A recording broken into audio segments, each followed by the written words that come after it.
Bom, na verdade, eu queria ler 2 versículos, mas eu senti no meu coração de verdade ler mais versículos aqui. Então vamos ler a partir do verso 1, tá bom? Salmo 42, a partir do verso 1.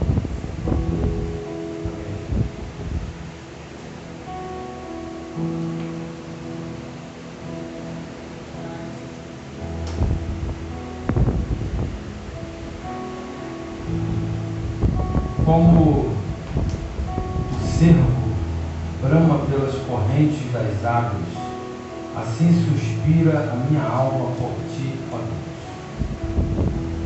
A minha alma tem sede de Deus, do Deus vivo, quando entrarei e me apresentarei ante a face de Deus. As minhas lágrimas servem-me de mantimento de dia e de noite, porquanto me dizem constantemente: onde está o teu Deus? Quando me lembro disto, dentro de mim derramo a minha alma, pois eu havia ido com a multidão, fui com eles à casa de Deus, com voz de alegria e de louvor, com a multidão que festejava. Por que estás abatida, ó minha alma? Por que te perturbas em mim? Espera em Deus, pois ainda o louvarei na salvação da tua presença. Ó meu Deus, dentro de mim a minha alma está abatida. Portanto, lembro-me de ti desde a terra do Jordão, e desde o Hermon, e desde o pequeno monte. Amém? Amém. Vamos tomar seu assento. Glória a Deus. Coisa linda, Jesus. Filho. 2 dias para fazer esforço. Pois é.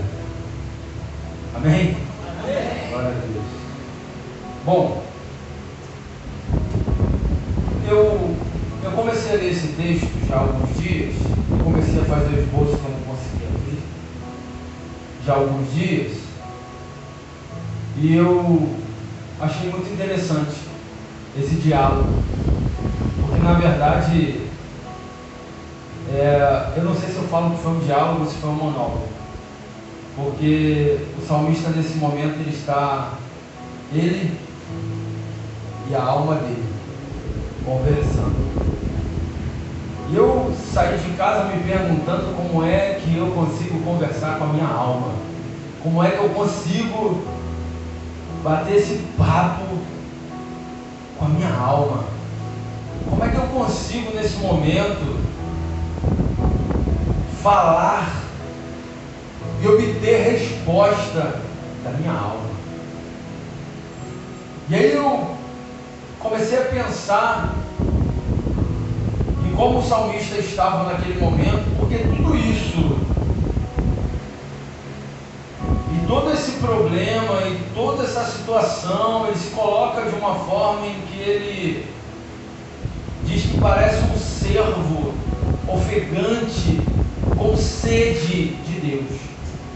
Ele tem sede de Deus. Ele quer beber nesse momento e precisa de uma água que não é uma água qualquer, que não é essa. A água que ele quer e que ele precisa é aquela que vai saciar a alma dele. Porque nesse momento, no verso 9, ele fala por que ele está assim. No verso 9 ele fala: direi a Deus a minha rocha, por que te esquecestes de mim? Faz uma pergunta. Porque ando angustiado por causa da opressão do inimigo. Ele está desse jeito aqui, com a alma abatida por causa da opressão do inimigo. E nesse momento você vê um canto de uma pessoa oprimida. Você vê um canto de uma pessoa que parece até estar depressiva. Mas eu vejo aqui um canto de alguém que busca um auxílio de Deus. Eu vejo um canto de alguém que busca o auxílio do Senhor. Eu vejo a expectativa de alguém que tem fé em Deus. E sabe o que é interessante? Eu vejo um sofredor que perdeu a alegria, mas não perdeu a esperança. Coisa interessante, né? Porque esse homem, nesse momento, fazendo esses salmos, ele começa a conversar com a sua alma e ele começa a escavar tristezas interiores, dores interiores, mágoas interiores, situações internas que o que ele está dizendo é o seguinte: por fora eu estou até bem, mas por dentro a minha alma está abatida, por dentro a minha alma está triste. O salmista, ele nesse momento, ele vai começar a fazer essas perguntas, sabe? E perguntas às vezes que você para raciocinar, ele faz para ele mesmo. Ele está nesse momento, talvez num lugar que você pensa que tem pessoas, não, está ele sozinho ali, num relacionamento intrapessoal. É ele com ele mesmo. E nesse momento, ele com ele mesmo, ele começa a ter esse relacionamento. Em algum momento você já conversou com você mesmo? Em algum momento você já conseguiu olhar para dentro de você mesmo? Em algum momento você já conseguiu fazer perguntas para você mesmo e às vezes até ficar parado, esperando as respostas? E era o que esse salmista estava fazendo. É interessante que o salmista, ele falava o seguinte: por que você está triste, alma? Por que você está abatida, minha alma? Por que você está desse jeito? E ele fala, ele mesmo responde, porque ele sabe a resposta. Ele sente a dor, ele sabe que está complicado, ele sabe que de tudo isso. E é interessante que o evangelista Júlio, que ele sabe aonde é a raiz do problema, ele sabe onde é a raiz da solução, e ele fica nessa conversa interessante, porque ele sabe, mas mesmo sabendo, é difícil, está complicado, sabe? Mesmo você sabendo a receita, parece que o bolo não está saindo certo. Mesmo você sabendo a receita, mesmo você tendo todos os ingredientes, pastor, o problema é ingrediente, eu tenho todos. Pastor, o problema é o forno, eu tenho forno. Pastor, o problema é o tempo, eu tenho tempo. Mesmo tendo todo o necessário, ainda assim está difícil. Ainda assim não está saindo do jeito que o salmista quer.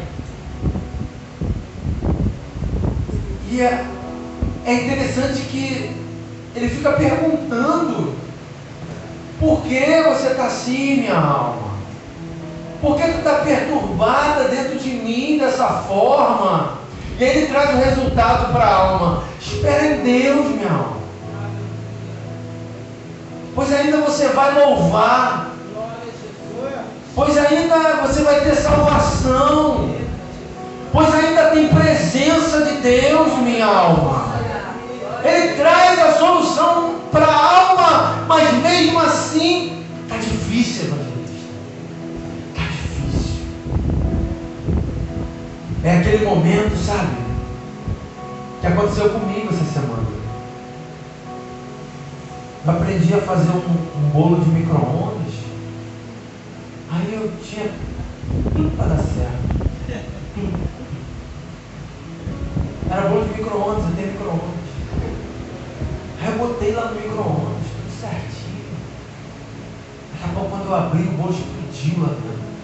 Explodiu. Uau! Depois,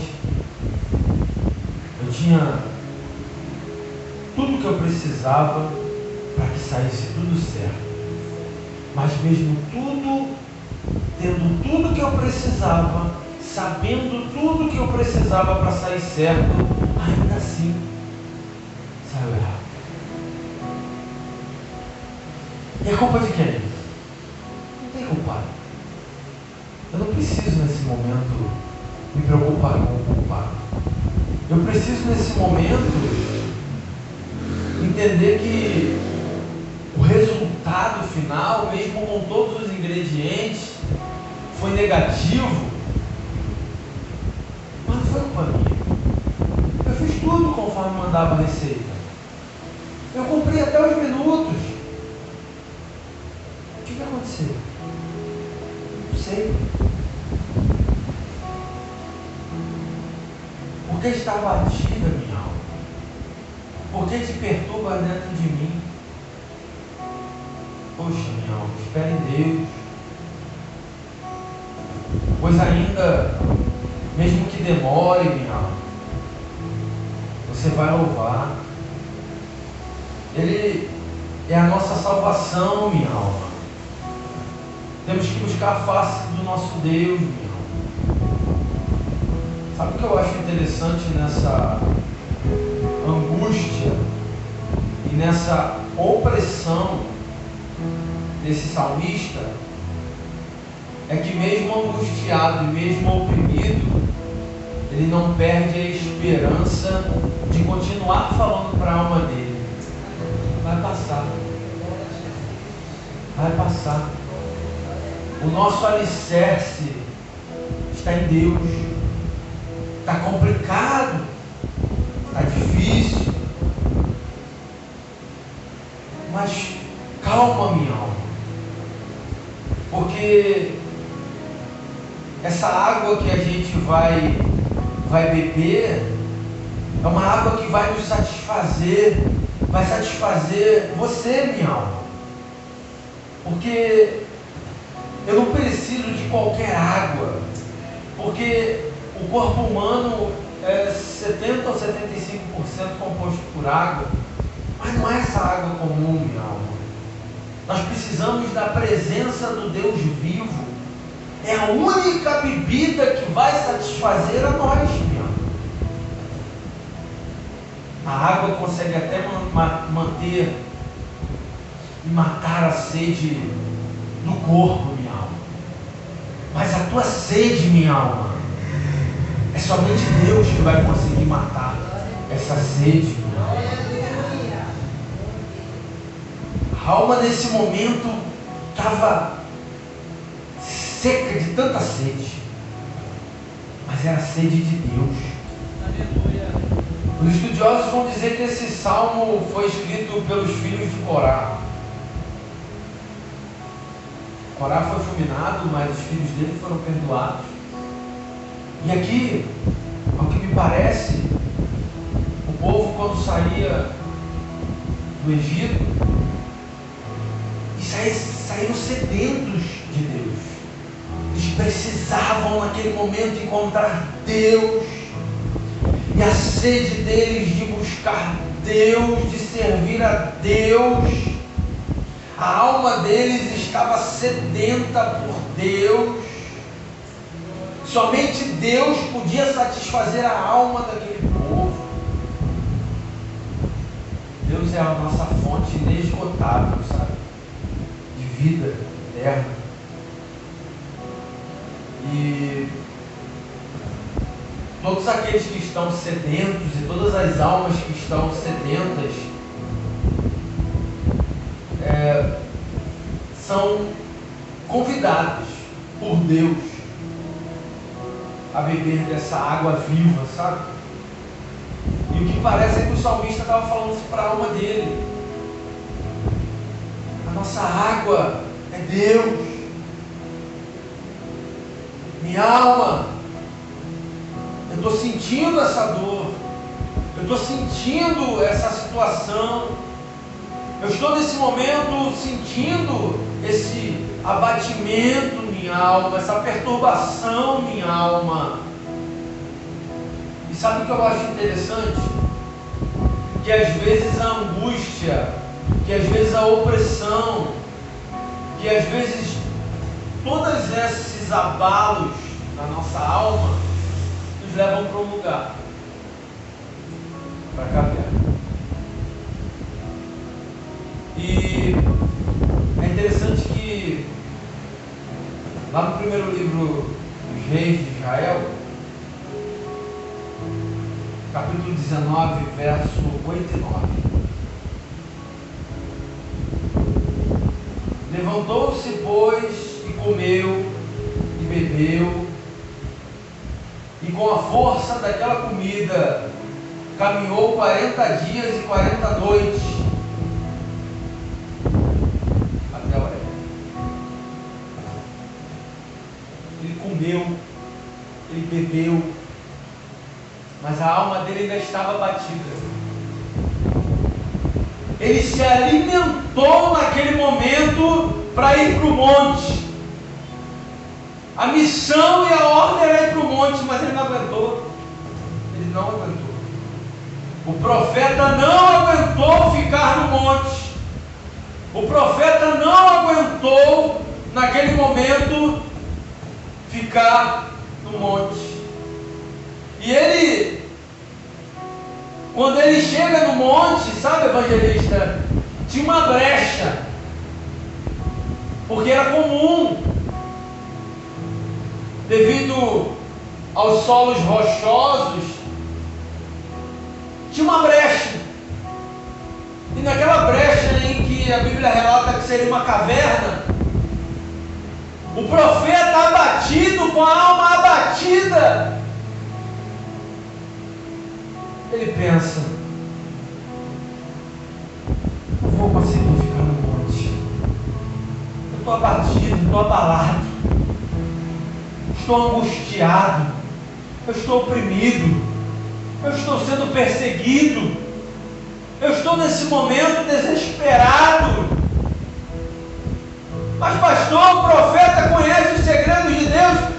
O profeta nesse momento, meus irmãos, ele até sabe a solução, mas ele não está aguentando. Ele não está aguentando.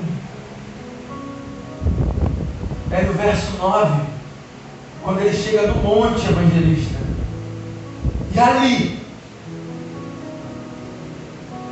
no monte, ele não consegue ficar. Ele entra numa caverna.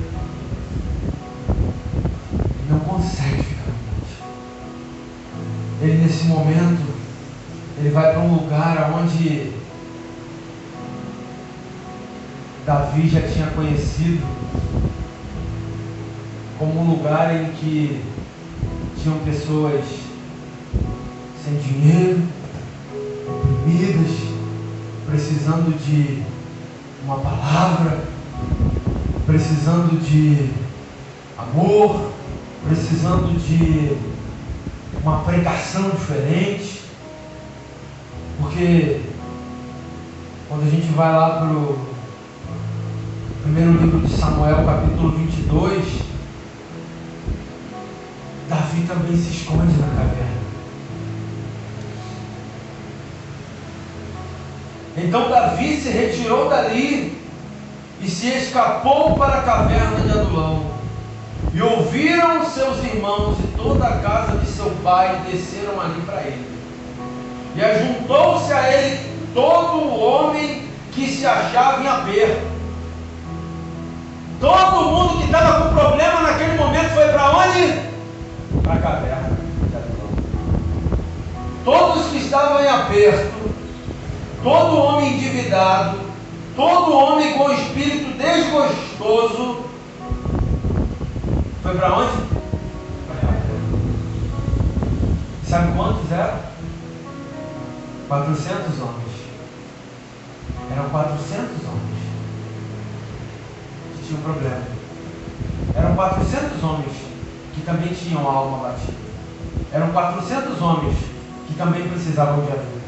Eram 400 homens que naquele momento também estavam fugindo como Davi. Eram 400 homens que naquele momento também não estavam conseguindo ficar no monte. Eram 400 homens que naquele momento se agarraram com Davi e olharam para Davi naquele momento como um líder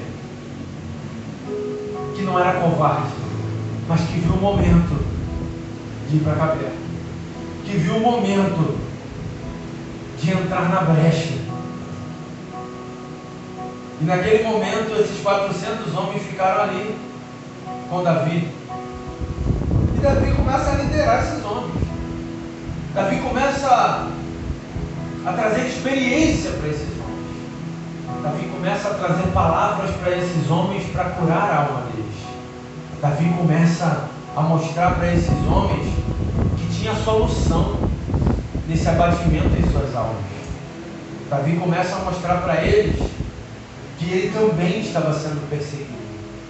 E que por mais que aqueles 400 homens também tivessem perseguidores, credores, irmão, a gente ouviu uma história de uma mulher que os homens batiam na porta para buscar seus filhos, credores, perseguidores.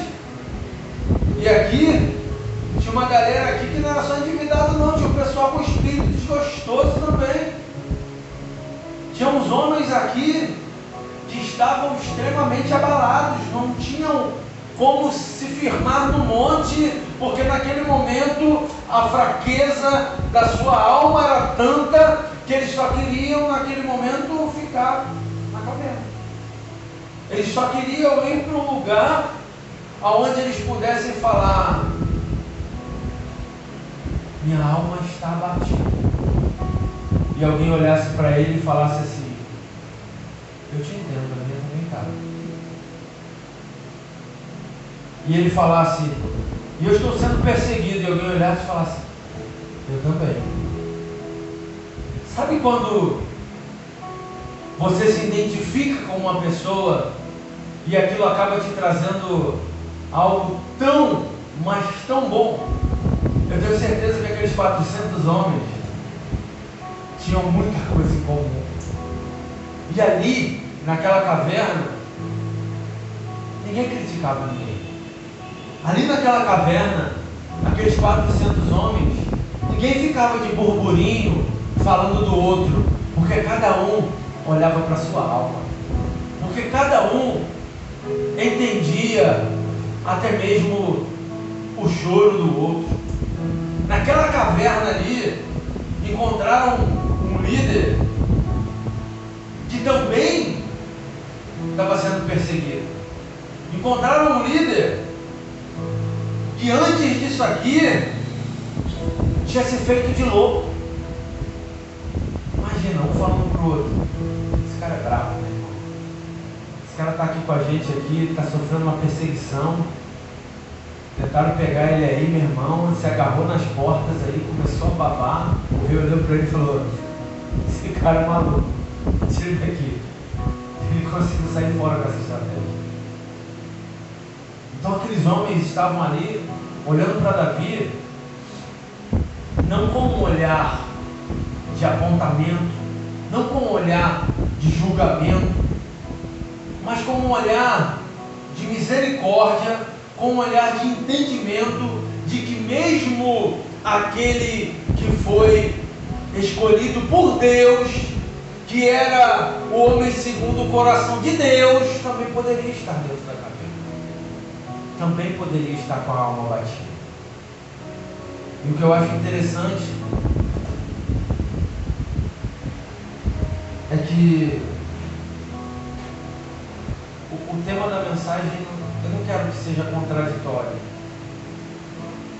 mas o tema da mensagem é: sai da caverna. Eu ia falar só caverna, mas aí sai da caverna. Porque eu olho para o salmista E por que o salmista aqui, nós temos 3 pessoas aqui? Temos um salmista que fala com a sua alma, temos um profeta que Deus fala com ele, temos um rei em que prega para 400 homens.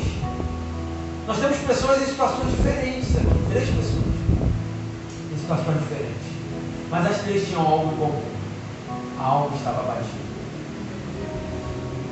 Os 3 aqui estavam em suas cavernas, mas eu quero me ater ao que Deus fala para Elias, porque você já foi em algum lugar onde você não imaginava encontrar alguém? Já foi, Lucas? Em algum lugar onde você nunca imaginou encontrar alguém? Você está lá, né? Olhando ali, tá fazendo não sei o que lá, tal. Daqui a pouco chega alguém.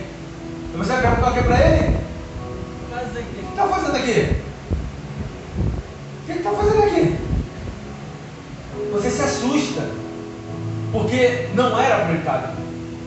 E você percebe que Deus, mais ou menos, ele se assusta com Elias ali, né? Pastor, Deus sabe de todas as coisas. Eu sei que Ele sabe. Mas eu quero que você entenda o que aconteceu ali com Deus quando olha Elias na caverna. Elias com a alma batida, oprimido, perseguido. Deus tinha falado para ele ir para o monte. A missão era comer, beber e subir o monte. Só que o profeta, enquanto ele caminhava, barriguinha cheia, já tinha comido, bebido. A palavra diz anteriormente que a caminhada dele seria longa. Por isso que ele tinha que comer e beber. E a distância realmente era longa até o Horebe. Literal. Só que, tu já bateu um papo com Elias? Já conversou com ele? Não. Eu fiz meu esboço aí que eu não consegui abrir. E eu comecei a querer bater um papo com Elias. E eu fiquei fazendo algumas perguntas para Elias. O salmista pode perguntar para a alma dele. Por que eu não posso perguntar para Elias? Eu fiquei perguntando para Elias: Elias, a caminhada era longa, beça. No meio do caminho, você chorou? No meio do caminho, você ficou pensando na tua vida? No meio do caminho, você ficou refletindo em quem você era, em quem você é, em quem você deveria ser? Elias, a ordem que Deus te deu é fácil? Está sendo fácil? Foi fácil? Vai ser fácil? Eu comecei a fazer essas perguntas para Elias, como o salmista fez para sua alma. Foi um relacionamento intrapessoal. Foi eu comigo mesmo. Mas eu fiquei perguntando para Elias. E eu comecei a entender que nessa caminhada longa, nessa jornada em que Elias estava a caminho do Monte Horebe, Elias começou a se entristecer no meio do caminho. Elias começou a se abater como o salmista. Elias começou, talvez, nesse momento, conjecturando. Ele começou a ficar igual ao salmista. E naquele momento, ele foi para um lugar onde, para ele, seria o melhor lugar. Ele foi para um lugar onde, para ele, seria um lugar onde ele não seria julgado. Seria um lugar onde ele não seria apontado, discriminado. Porque uma das piores coisas que tem é você sofrer uma discriminação. Uma das piores coisas que tem é alguém te olhar com um olhar de julgamento. Porque o corpo fala. E às vezes a pessoa não precisa nem te falar. Mas quando ela te olha, ela já te julga. E esse olhar pode te desconstruir. Então Elias não estava naquele momento numa situação favorável. Por quê? Jezabel fica sabendo o que Elias tinha feito. Os profetas de Baal já era. Sabe o que Elias pensa? Eu estou sozinho. Olha, quando eu perguntei isso para Elias, eu falei assim: Elias, tu sente mesmo que tu está sozinho?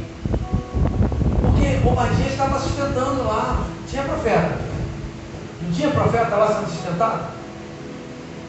Só que Elias se sentiu sozinho. Ele vai argumentar com Deus. A pior sensação que o profeta pode ter é se sentir sozinho. A pior sensação que um homem pode ter é se sentir sozinho. Você vê que o salmista estava se sentindo tão sozinho que ele começa a conversar com a alma dele.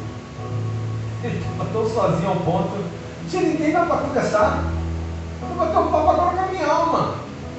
O único que me entende é a minha alma. Mas ninguém me entende. Ninguém me entende, Lucas. É só minha alma. Ninguém me ouve. É só minha alma. Todo mundo me julga. Só quem não me julga é minha alma. Porque ela está batida. Sabe?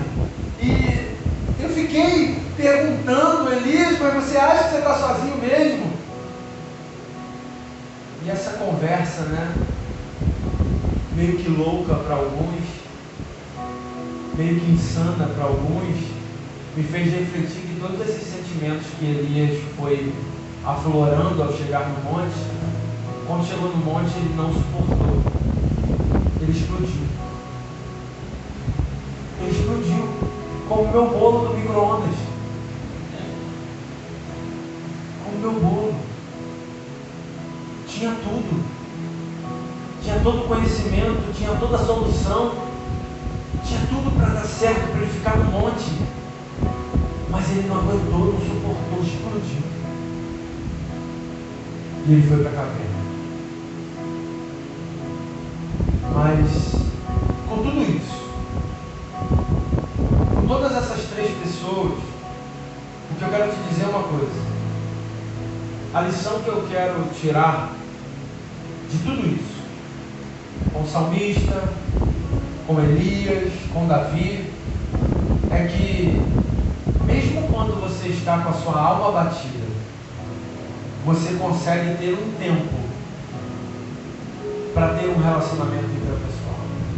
Mesmo quando você está com a alma batida, você consegue ter um tempo para olhar para dentro de você e conseguir falar assim: espera em Deus, eu ainda o louvarei.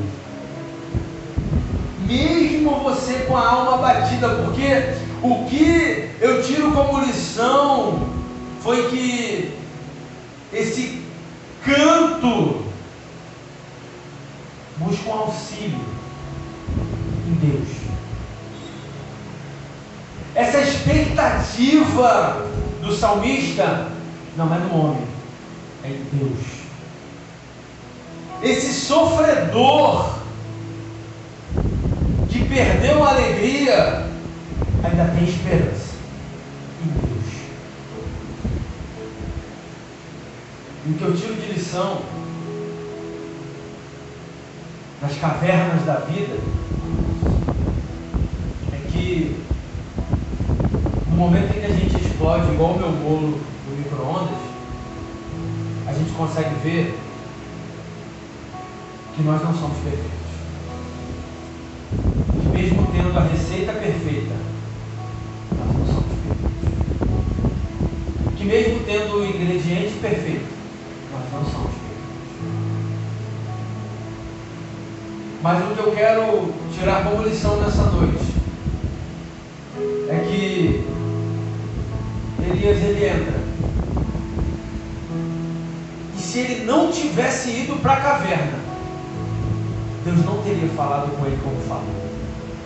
Se ele não tivesse naquele momento ido para a caverna, ele não teria sido chamado a atenção por Deus como foi.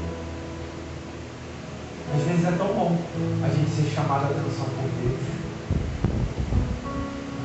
Elias era um homem zeloso. Elias era um profeta que conhecia os segredos de Deus, mas foi um homem que explodiu no seu momento. Deus vai falar para ele: sai para fora, Elias. Vai tomar naquele momento a atitude. Elias vai tomar a atitude de ficar um pouquinho ali dentro ainda. Mas depois Deus vai falar para ele: o que você está fazendo aqui, Elias?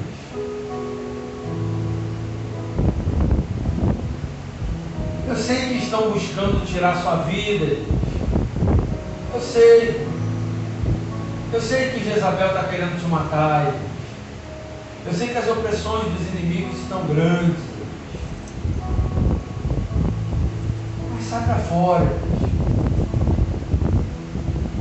E Elias, naquele momento, imagino eu, ele não querendo talvez sair. Ele passa só uma noite. É só uma noitezinha para ele ver o gostinho e a experiência de estar ali dentro. E ele vai sair de verdade, sabe? O profeta nesse momento passou pela caverna, na explosão dele, e saiu da caverna. E eu queria finalizar com o que eu também tirei de lição com Davi. Davi foi para uma caverna para se esconder e se escondeu de Saul, mas não se escondeu dos necessitados. Os necessitados buscaram. Davi, naquele momento, foi alguém que atraiu pessoas. Eu acho muito interessante, porque eu falei essa semana, não sei se foi para a Diaconisa Sandriana, né?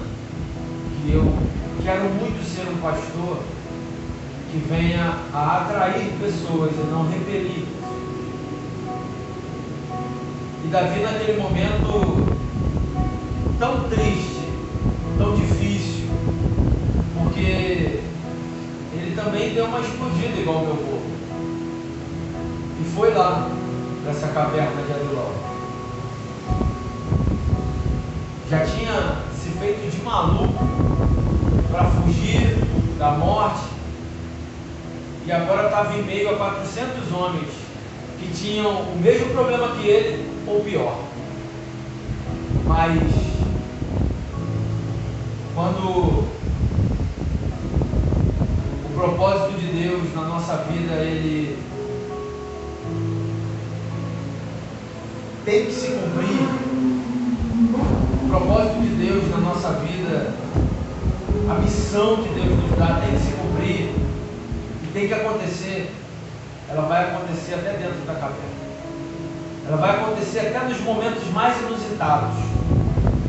Até nos momentos em que você está lá junto a pessoas que estão iguais ou piores do que você. Mas mesmo assim, o propósito de Deus sempre vai se cumprir. Porque os planos dele são maiores do que os nossos. E eu percebi isso com Davi dentro da caverna de Adulão. Porque Deus mostra para ele que ele ainda